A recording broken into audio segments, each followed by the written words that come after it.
All right, welcome everyone. My name is Christy Dosh. I am the founder of Business of College Sports and also a consultant with College Sports Solutions.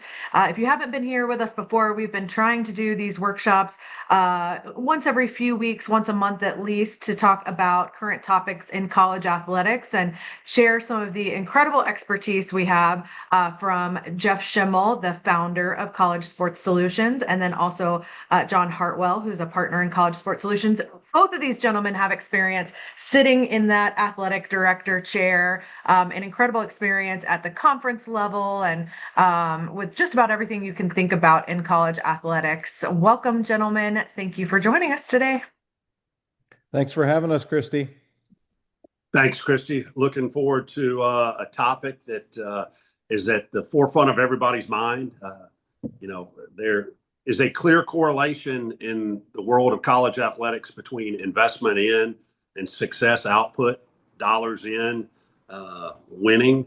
And, there is a lot of creativity in today's world of trying to find new and improved revenue streams. Yeah, absolutely. We all obviously revenue generation has always been an important topic, but we know a lot of schools are trying to come up with about 20.5 million extra dollars to cover revenue sharing from the House settlement. And so revenue generation is a popular topic. And the three of us decided this is what we were going to do next. And I sat down yesterday and I started just trying to make a list for myself of all the creative things I've seen lately when it comes to revenue generation. And it was really just meant to be this like quick bulleted list I was going to use today. And you guys have seen it. It turned into like 1,000 words of all the different stuff that I saw. So I've kind of tried to categorize it so we can go through some different categories of creative and expanded revenue generation. And just, I'm going to give some examples from different programs and let you guys both weigh in on what you think people are doing right, where maybe there's still more room that folks could find even more money there if they got more creative. So I want to start off with game day offerings. I think monetizing beyond just the ticket and the concessions has become increasingly popular. I saw this as collectives started. A lot of collectives worked with athletic departments to have offerings where donors at a certain level would get to come down on the field because people really want those experiences. And so I'm going to give just an example quick from Oklahoma. I saw an article on this earlier this season. They've got a program called Sooner Magic Memories, and there is a variety of different things you can pay to do at each of their home games. You can watch a flyover from the roof of the stadium. That'll cost you just under $300. You can be involved in the game ball delivery. I looked for this coming weekend's game or their next game against Missouri. It's already sold out, but it went for $461.61 to deliver the game ball. You've got watching halftime from the field. That was almost $300. You can be in the tunnel and high five the players. That was $231. Take a photo on the 50-yard line before the game with up to four of your friends.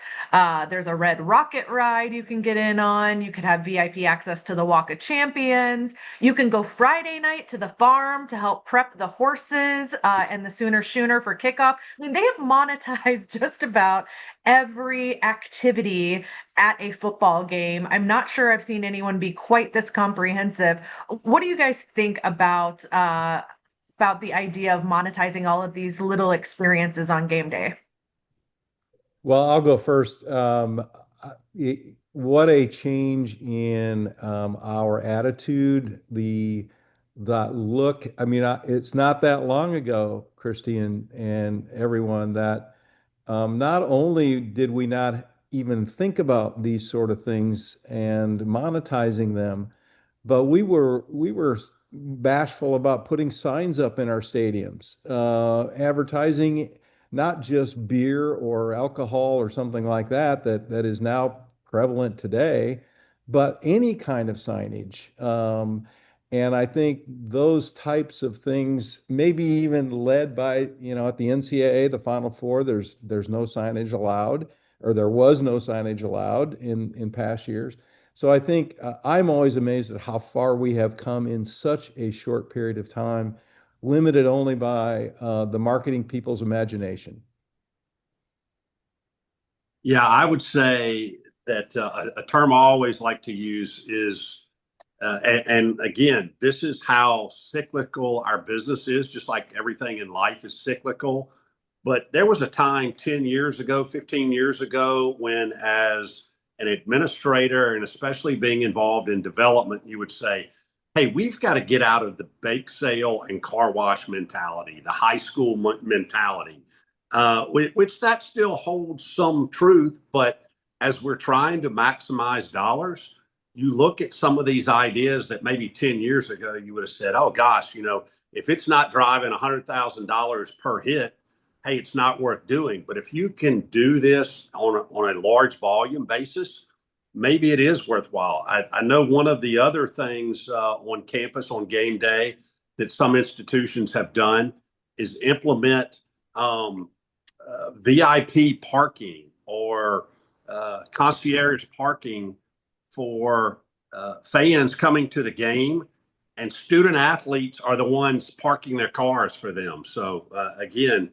thinking outside the box to move the revenue needle, it's what it's all about in today's world.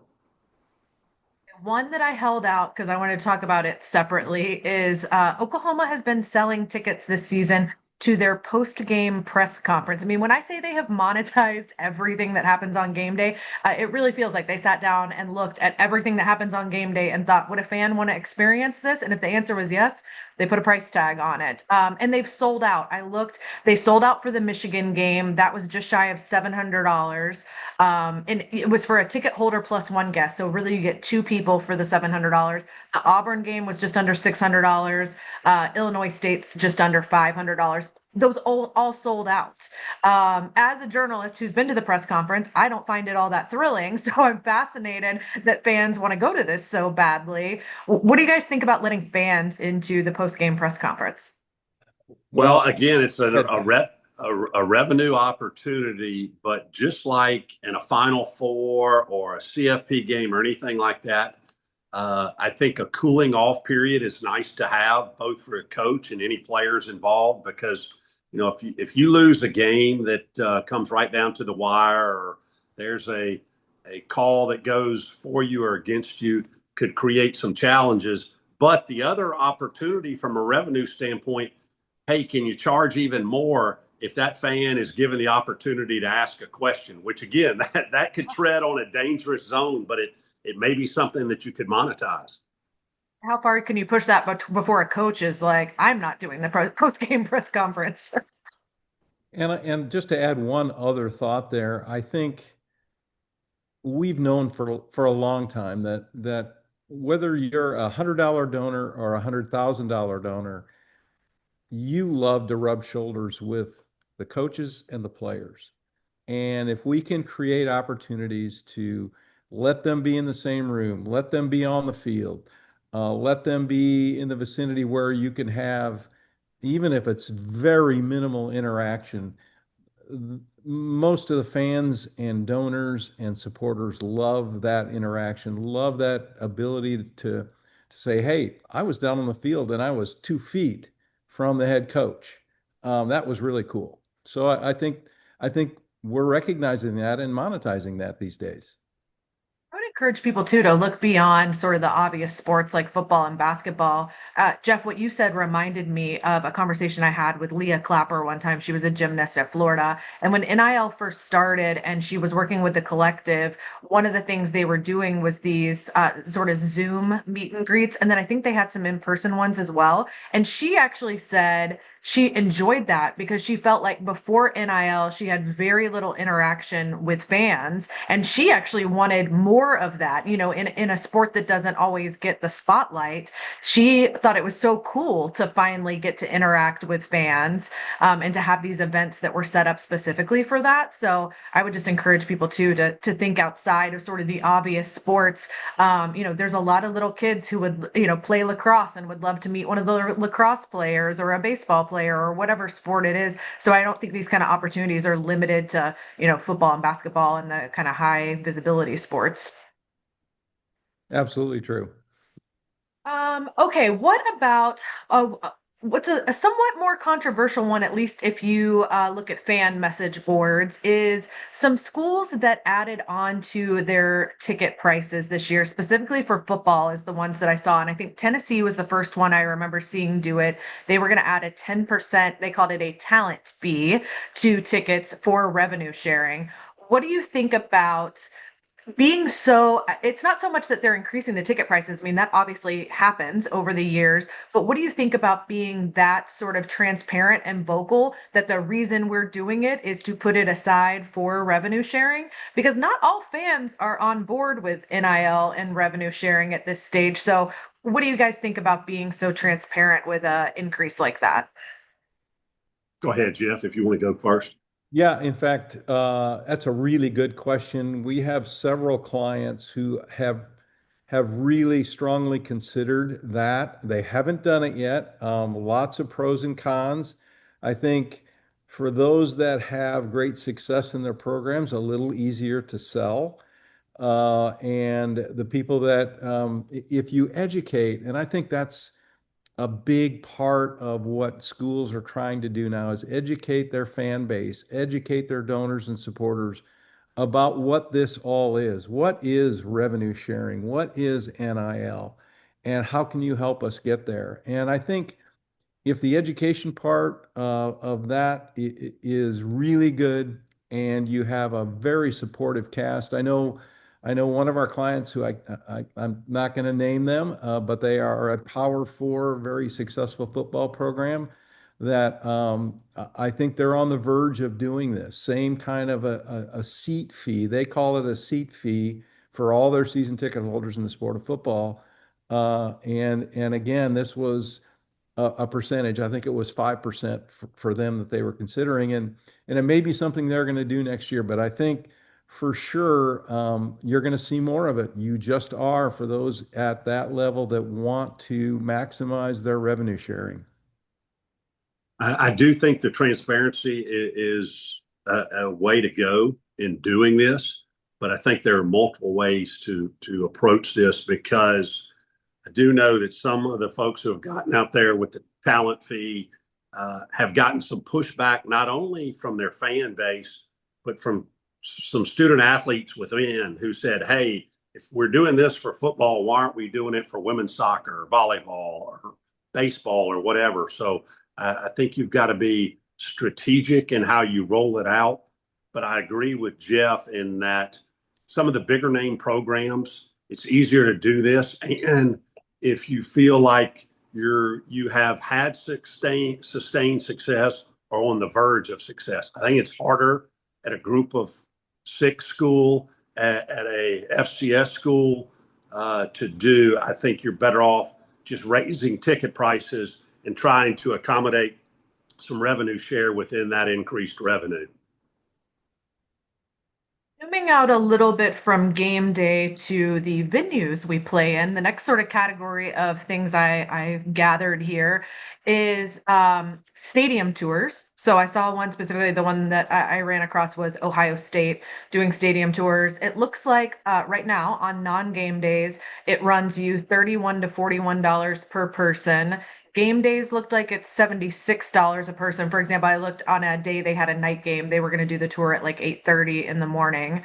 And then in December, they have a hot cocoa tour where you get hot cocoa in the press box before your tour. So we've got some seasonal things happening there as well. And kind of along with this idea of using those venues for other things, obviously for a long time, a lot of these stadiums have hosted things like weddings, banquets, seminars, conferences. But I saw some other interesting ones. Again, at Ohio State, they had a wine tasting event in the football stadium called Grapes at the Gridiron.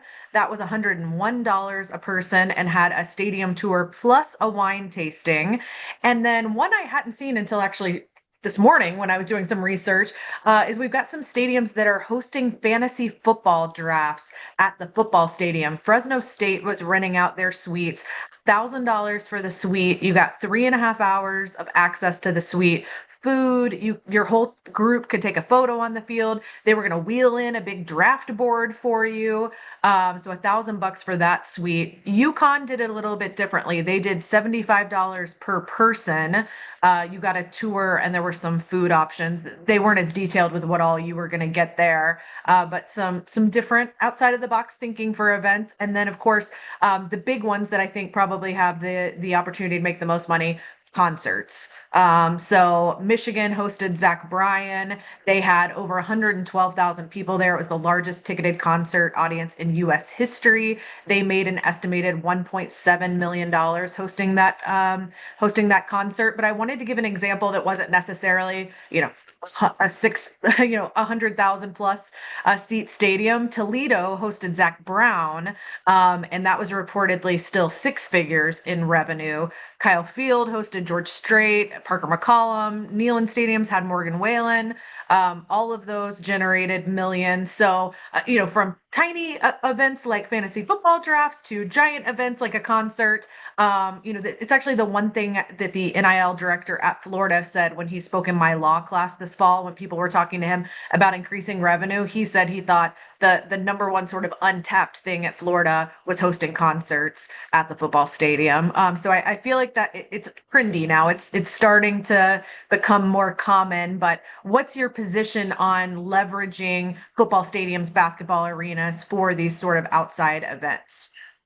Yeah, I think it's a brilliant idea, and I think it lends itself to why it's really important to have your creative team on your campus trying to bounce. There is no such thing as a stupid idea. Bounce all of these things off the wall because, again, I think we get in our insulated little bubble sometimes and say, oh, well, gosh, our fans, our season ticket holders have access to the stadium all the time, or they have access to our venues. Well, there's a lot of people out there who either can't afford season tickets or to be a high level donor, or that don't have that access. And as Jeff mentioned about access as it relates to being able to rub shoulders with student athletes and coaches, the same occurs with the venue. And as it relates to, music artists, regardless of what school you're at in the country,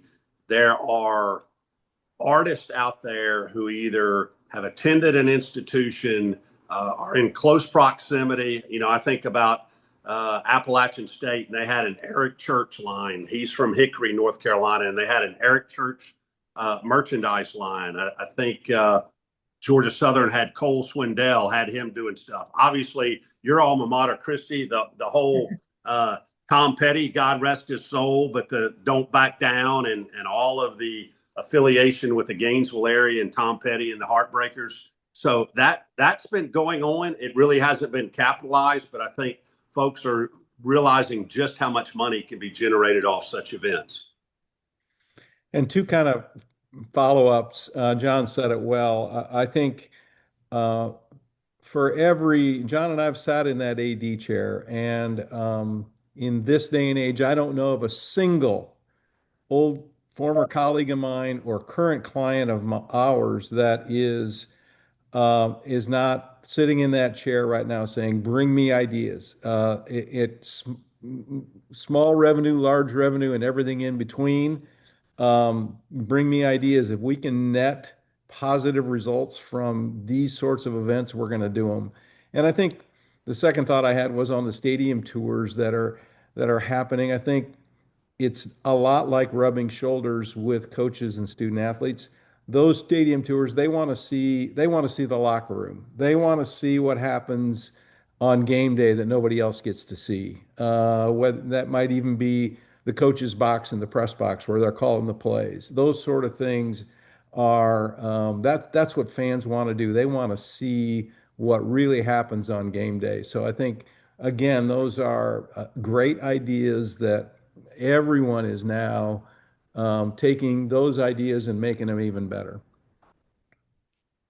With both the game day experiences we talked about first, and with this kind of stuff, the fantasy football drafts and the concerts and weddings and wine tastings and whatever, I guess what are the obstacles to overcome for those things? Is does the athletic department have the bandwidth? Is there a staffing issue? Are there security issues? Like, why don't we see more of this? Yeah, the staffing issue is a very relevant thing around the country right now because, again, in an effort to maximize revenues, folks are also cutting expenses in a lot of ways and trimming staff. So whether it's your event management facilities folks, whoever it may be, and they already work a lot of events, and now all of a sudden you're saying, well, hey, we need you. You hadn't had an off weekend the entire fall, and that first weekend after football and soccer and volleyball are over, we need you to work this event because we're using it as a fundraiser. And how you balance that with paying overtime or comp time or however you may deal with it, there are challenges there, but also depending on the campus, those facilities that you host those events in may or may not be athletics controlled. And so there could be other campus events on there, winter graduation or things like that. Or you may have, if they're not athletics controlled, you may have other departments. I mean, athletics is not the only area where campuses are struggling for revenue these days and things cost more to do.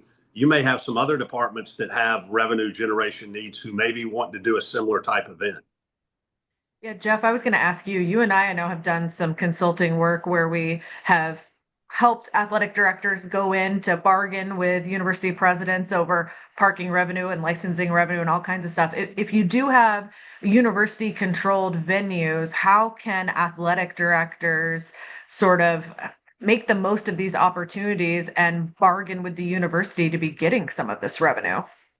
Yeah, darn it. I'm so darn old that I spent 13 years at the University of Minnesota, and those entire 13 years we played in the Metrodome, which was shared with the Vikings, and we did not control a lot of the operations including the revenue that was produced on our game days. So we had very little control about relative to wanting to do something like that in the stadium.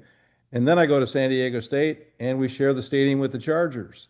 So and we had the exact same issues. And now you're seeing, because we're reading about it now, UNLV is sharing a stadium with the Raiders, and Pitt's sharing it with the Steelers. And so those create all kinds of issues because you're never going to realize the full benefit of what you're doing with a special event like that. And the last one I used was at San Diego State. Our arena is not controlled by athletics. It was controlled by the university. And shoot, we had the Eagles in there, but athletics got zero of that money because the university put it on. So I think and John said it best, that's a real challenge for ADs now and every president in this country is looking for athletic departments to be more self-sufficient. Here's a way to help them do that. All right. Moving on to a topic that seems like it's come up a lot lately and been really interesting is how apparel deals are sort of evolving with NIL and revenue sharing. And the big example this year has been Tennessee's new deal with Adidas, which we don't know the full details of, but it's been widely reported that it included NIL opportunities for athletes and that Adidas was going to be putting money into working directly with some of the school's athletes. How do you all think apparel contracts are going to evolve in this new era? And what types of things should schools be asking for and trying to get? We talked a little bit about this, touched on it maybe a month ago in one of these sessions we did. But with the advent of jersey patches or other potential ad space coming on footwear and apparel, it's going to be interesting how it plays out. And I still go back to the example, at some point, there is going to be a student athlete who has had an endorsement deal throughout high school, throughout prep school, through AAU, with whether it's Nike or Adidas or Under Armour or whoever else that's going to say, hey, I am at XYZ University and I know this institution is Adidas, but I want to wear Nike in a game, and that's going to get pressed. I mean, to this point, folks have been able to deal with those things on an individual basis and haven't had it happen in a game. There's some different rules in practice time and things like that, but that day is coming, and I think what you're going to see is, if I am looking at it from the apparel company standpoint, I'm saying, well, hey, if I'm going to give you $8 million a year all in between cash and product, but you're going to turn around and take that jersey that's a part of that, and you're going to get $2 million a year from your student athletes wearing that, then somewhere I need that made up, because I did it strictly for my jersey. I didn't do it to do a platform for other advertising. Right. And I think just to add to one thought to John's comments there, and that is not the Nikes, the Under Armours, and the Adidases of the world recognize what John just said. And that's why you're seeing the kind of deal you have at Tennessee now, where literally some of that money is going to go toward those student athletes. And that's why not only the shoe and apparel companies are upping the ante, but want to keep their exclusivity, but also the multimedia rights companies around this country are getting in the middle of the NIL and rev share space. And when they're selling sponsorships and inventory, that becomes a pretty big deal, because they want to now include the student athlete portion of that in what they can raise with the inventory that they do have. So it's building for sure.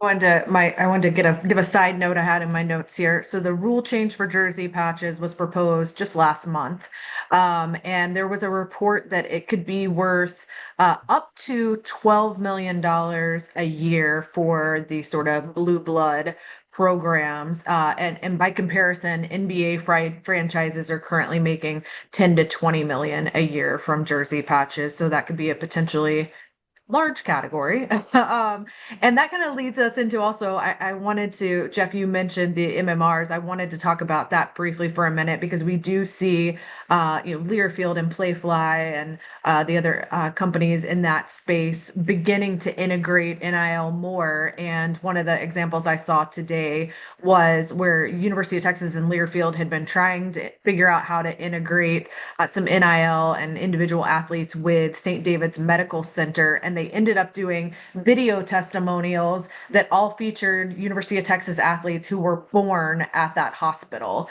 So we're seeing people get creative with how to integrate these student athletes into existing athletic department sponsors.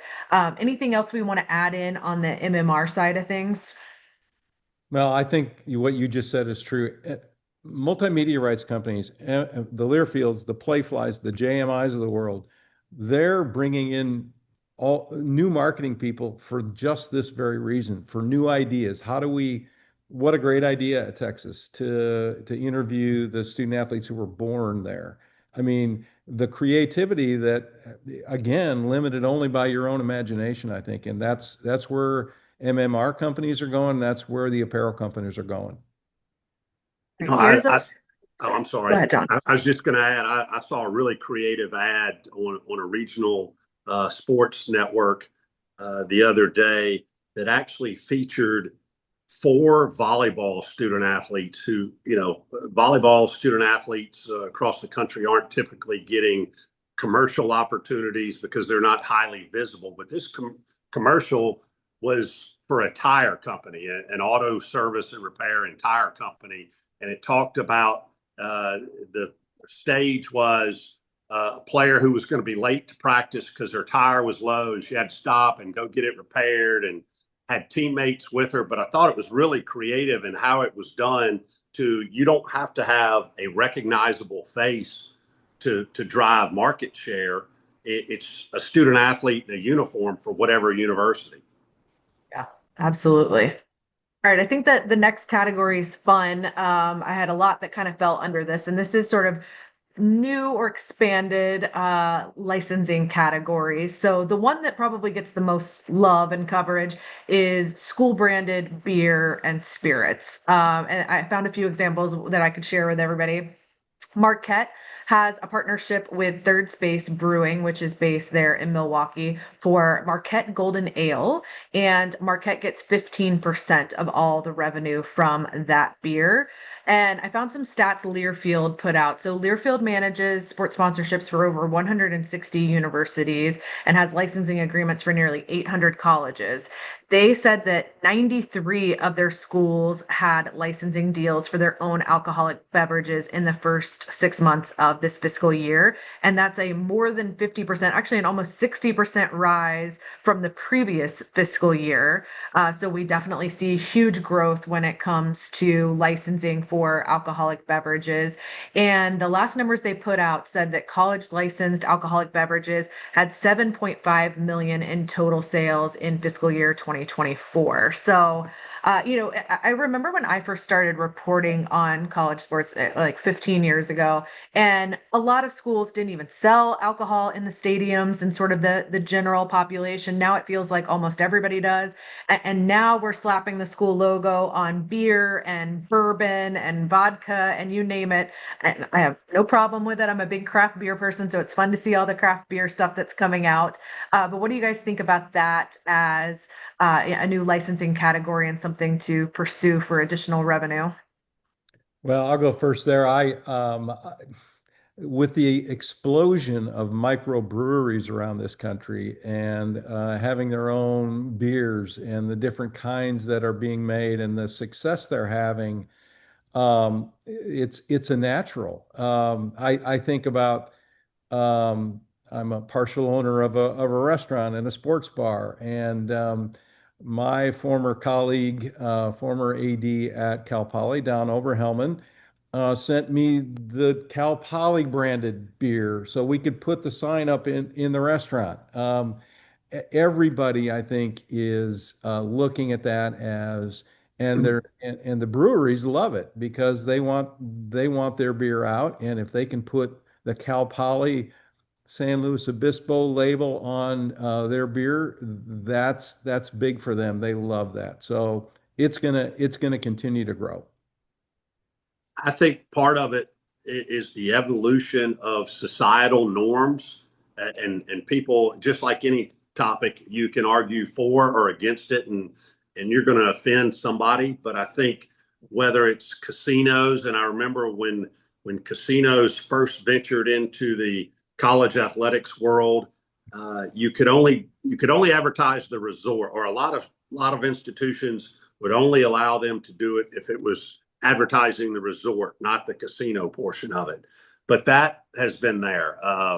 As Jeff talked about in the alcohol world, even cannabis, and I know that's a controversial topic to a lot of people, but it's legalized in most states, and quite a few people are doing it. And again, as you look at revenue opportunities and growing existing revenue streams or finding new revenue streams, no stone can go unturned if you expect to have success. Before I move on to the next thing, I just want to say, if those of you who are here live, if you've got questions, you can start putting those in and I'll try to work them in as we talk about things, or we'll get to them at the end. So definitely feel free to ask us questions as we go through these.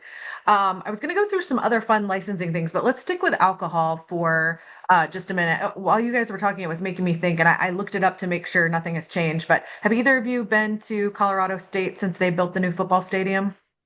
So Yeah. they've got the New Belgium porch in the north end zone.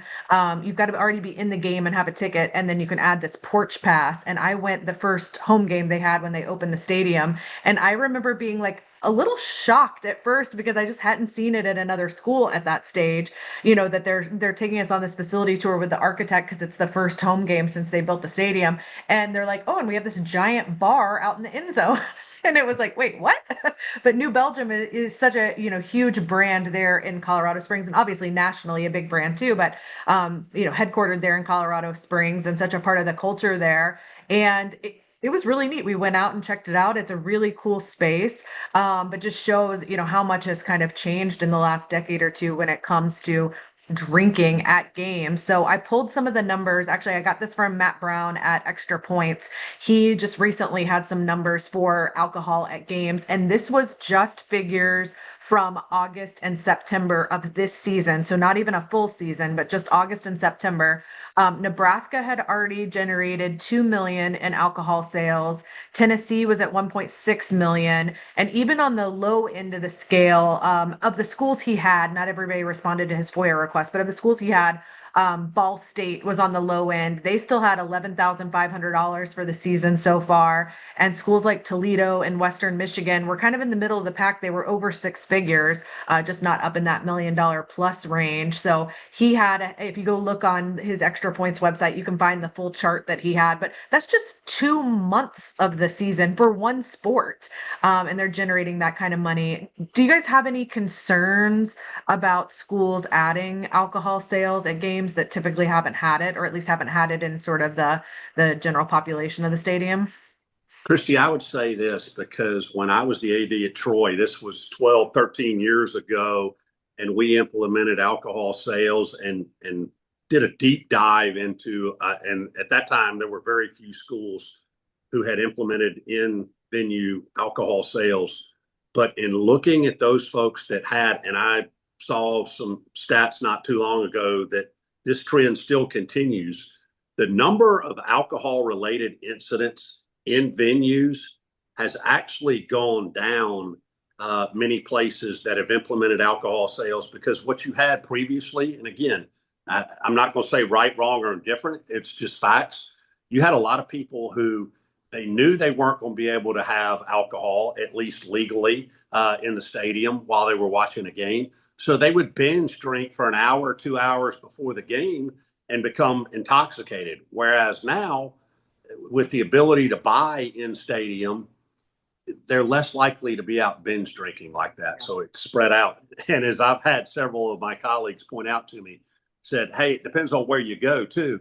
At $6, $5, $6, $7, $8 a beer, most college students who are of age aren't going to drink a 12 pack during the game because they can't afford it. Now, there are some places who have marketed that opportunity. An institution in the league I used to be in the Sun Belt, our friends in Lafayette, Louisiana at UL, I think they have $2 Natty Light specials, and they do it every game. So Maybe And, asking for trouble. and we had a situation pretty darn similar to what John described there at San Diego State. When we decided to sell beer in the stadium, we did a bunch of research and we put some parameters into it as well. And the same was true. Before we sold it, I think there was at least a tendency, especially from the students, to do too much before the game. And when we did it, we implemented some firm policies about how to buy it, and quit selling it at the end of the third quarter.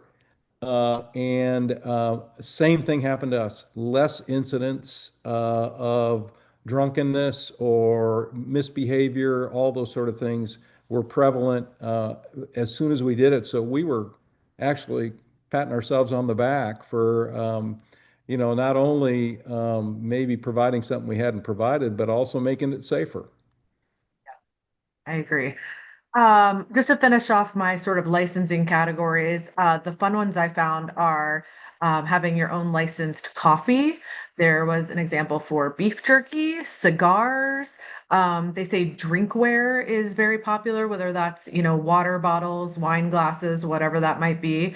And then alternate identity merchandise. So, like one of the examples I saw was Northern Arizona's Astro Jacks look. They had a pop-up shop and they sold out every single item they had with that sort of alternate identity.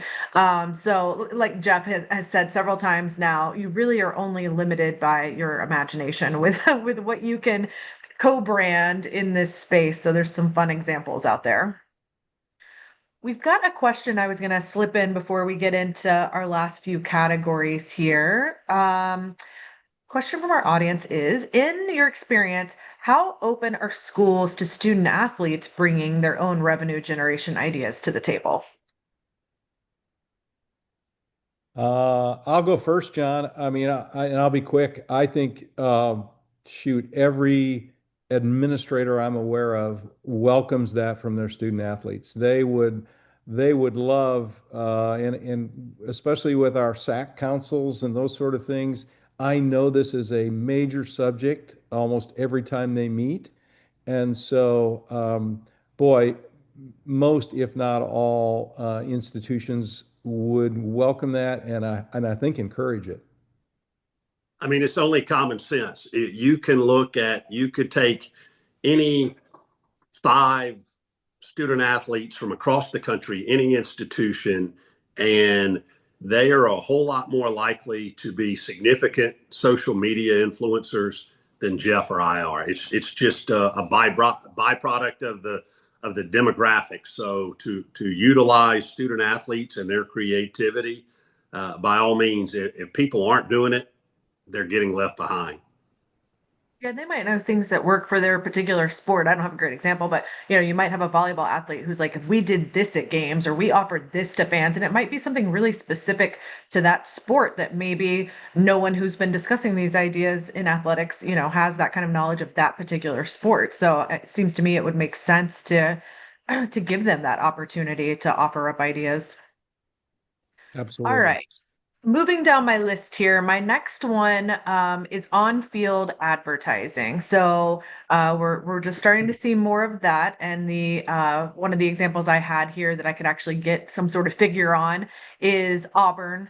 They've got Yellowwood, the logo on their 25-yard lines, and that is reportedly a 5-year, 8-figure deal. Memphis has got FedEx logos in the end zone. That was part of their larger deal with FedEx, so I don't have a number on that, but we're starting to see, more of that space being sold. How do we feel about on-field advertising? Do you think there's a best practices or strategies for that? I think tastefully done, it's fine. You don't want full out NASCAR. No disrespect to NASCAR, but you don't want 8 logos on a field where you can't see the sidelines and the yard line markers. And I will say the NCAA has implemented some guidelines as to where you can and cannot have logos, much like they've done on basketball courts or baseball or softball diamonds, which I think that's smart. But again, I think it's got to be tastefully done and it can't be overload. And I would agree that the parameters that are there now, I think, are good. I mean, you saw this even before we put logos on the field that weren't our own logos. When you looked at coaches' headsets with the logos on the headsets, and so that has been coming. I think it's a pretty big step to get a big logo on the field that's different. I mean, obviously, we've got the end zones that have our names on them, and midfield that has probably the school logo on it. So again, the parameters that are in place so that it's not looking cluttered, and quite frankly, you can't have it cluttered anyway because you got to figure out where you are on the field when you're playing. So I think it's there. It's here to stay. Another one I thought was interesting is okay, we've had naming rights on stadiums and arenas and fields for a while now. But naming rights for other things. So the two big examples I have here are one that didn't happen, or at least not yet, where the Big 12 was considering selling a 15 to 20% equity stake and naming rights for the conference to Allstate for a reported 800 million to $1 billion. Are we going to see conferences and or maybe schools or individual sports selling naming rights to the conference or to the school or the team or whatever it may be? I would be really hesitant to say no, you're not, because the evolution of what's going on, and this has been around for a long time. You think about what was formerly the SBC Cotton Bowl or the AT&T Cotton Bowl. Bowls have done it forever, and it's really been that and the multimedia rights or the TV rights have been really the two mainstays on what the financial vehicle for bowls has been for a long time. So I know the Big 12 got to the doorstep and it didn't work out yet, but that's coming. That's coming, I think, probably across most leagues.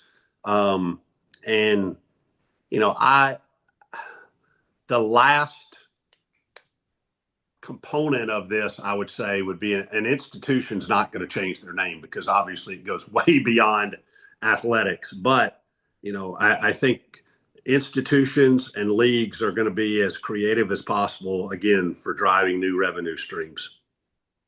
And I would agree. I'm a product of the Big 12, before that, the Big 8. And Phillips 66 has been their basketball tournament for decades and decades.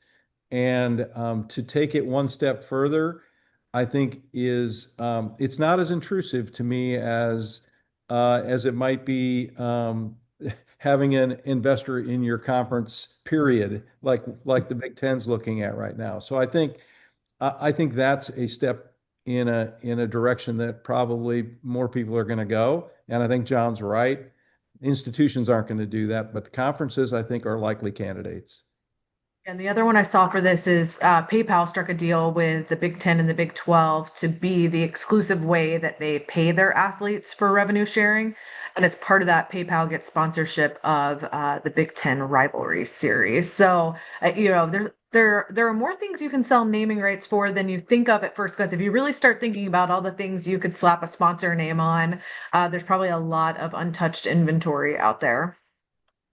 Okay, the one of the last categories I have here is, and we're already doing some of this anyway, but non-conference games, postseason, neutral site games, a couple of different things I saw here on both the basketball and the football front.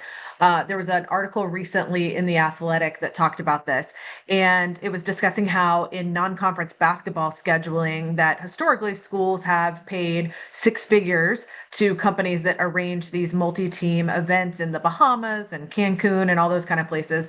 But now teams can schedule 31 games without requiring an outside entity to do that. And the article talked about, this could eventually lead to conferences arranging their own neutral site games or events themselves, and it would allow them not only to keep the own revenue, but to control the media rights for those games and also the naming rights. And then the football side of that was kind of a discussion of whether leagues could arrange non-college football playoff postseason games that were at neutral sites rather than going through that traditional bowl structure. Because for those who don't know, traditionally in those traditional bowl games, athletic departments are having to take on these massive ticket allowances, and it requires certain stays. There's a lot of expense involved in that.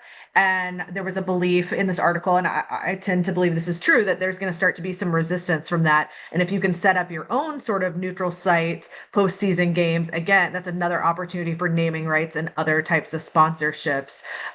So what do we think about kind of the revenue generation potential going forward for non-conference games, neutral site? I even thought about the NHL has been really successful with that Winter Classic, playing NHL games in baseball stadiums.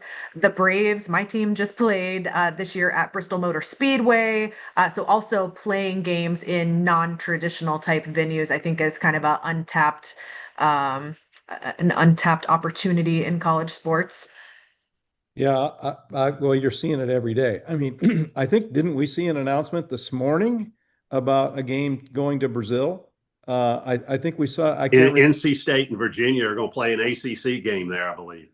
in Brazil. And we just saw Northwestern and Michigan play in Wrigley Field last weekend. And so the the money that is being offered by those venues now, and some of those are backed by TV networks, but the money is so darn good that even if you're taking a home game, so my alma mater, Kansas State, played their home game against Iowa State this year in Ireland.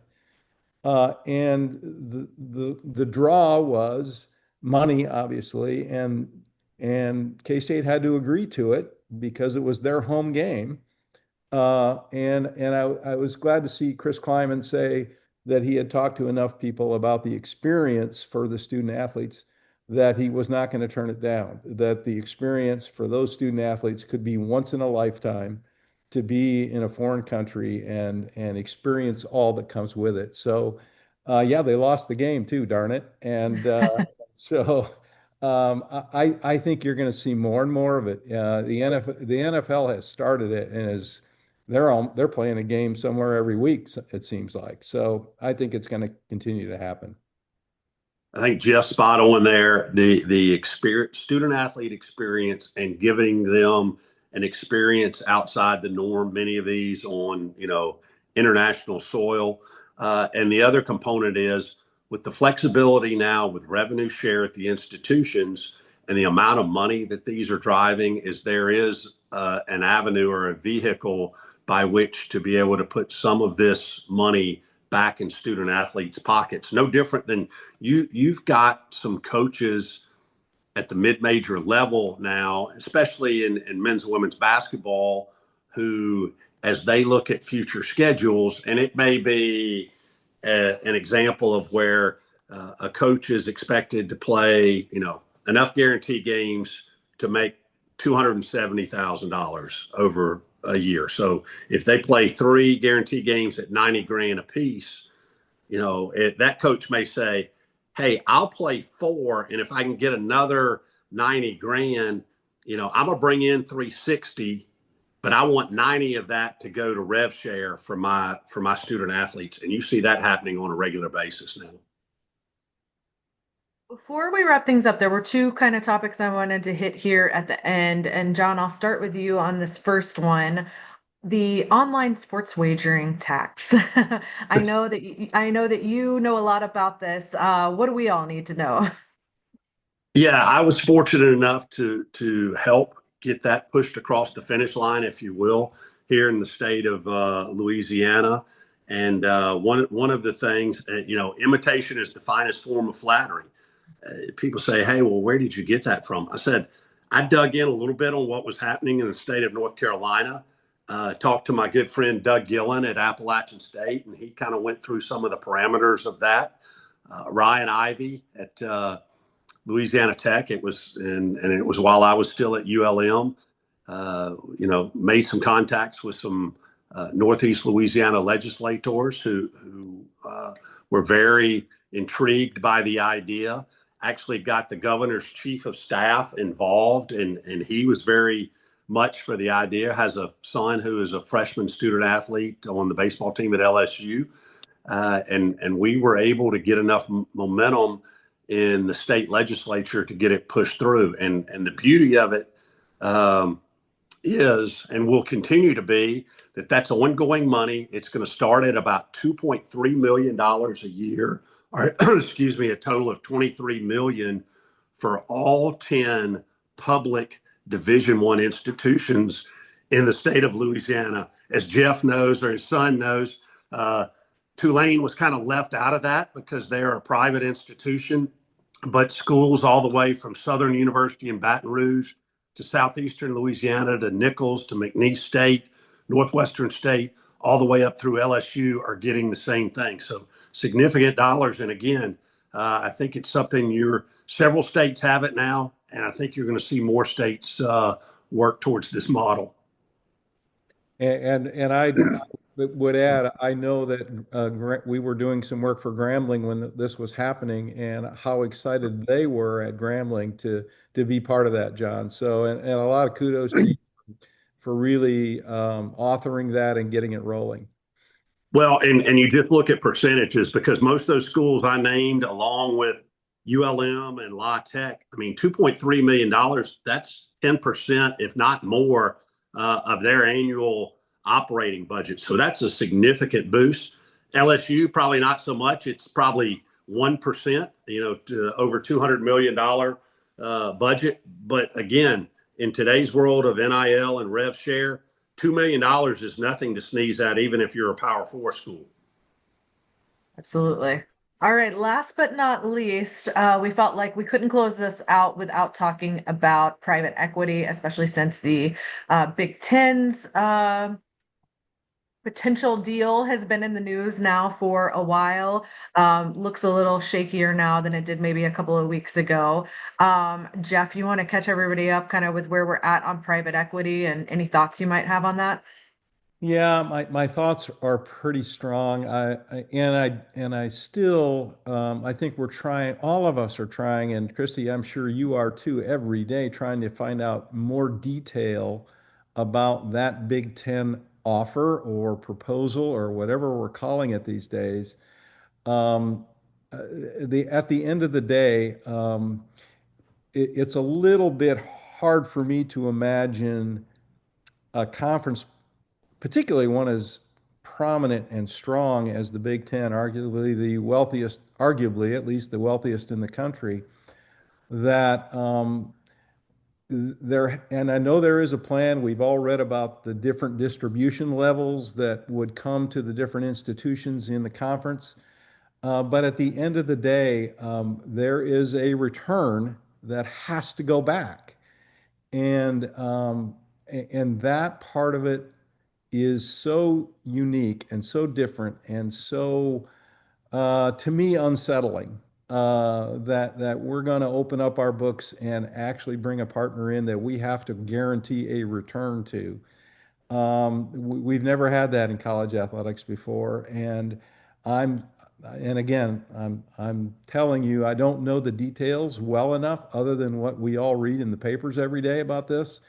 But I've yet to see something that says, okay, that might work. I've not seen it. I would agree totally with Jeff. I mean, they're called private equity for a reason. If this were something to benefit or make a donation, they would probably be called private philanthropy. But private equity, it's business, and for those that have experience with it, which I did when I was in private business, I mean, they're usually once a week, usually on Monday morning, and I don't use this term lightly. There's usually a come to Jesus meeting every Monday morning or a phone call every Monday morning. Hey, what have you done this past week to grow revenues? What have you done to cut expenses? What, and college athletics is neither used to that or ready for that. I don't know enough about this to talk about it intelligently, so I should probably keep my mouth shut about it. But, I wonder how much private equity is there really in the nonprofit space? Because, as much as people want to argue about whether college athletics, should or should not be, right now, athletic departments are nonprofits. And so the idea of needing to, hit certain revenue targets and provide some sort of return in a nonprofit setting doesn't make a lot of sense to me. I think you're right on, Christy. We've yet to see, at least I've yet to see one that really gets my attention and says, okay, that might work. And to add to that point, and you see legislators talking about it here and there, and I think it's only going to grow if private equity creeps in, questioning the tax exempt status of not only athletic departments, but universities as a whole. Yeah. All right. I don't see any other questions in from our audience, and we're pretty much at our time now. So thank you to everyone who joined us live today. If you're watching on the recording, thanks for coming back and giving this a listen. Jeff, John, appreciate so much all of your expertise.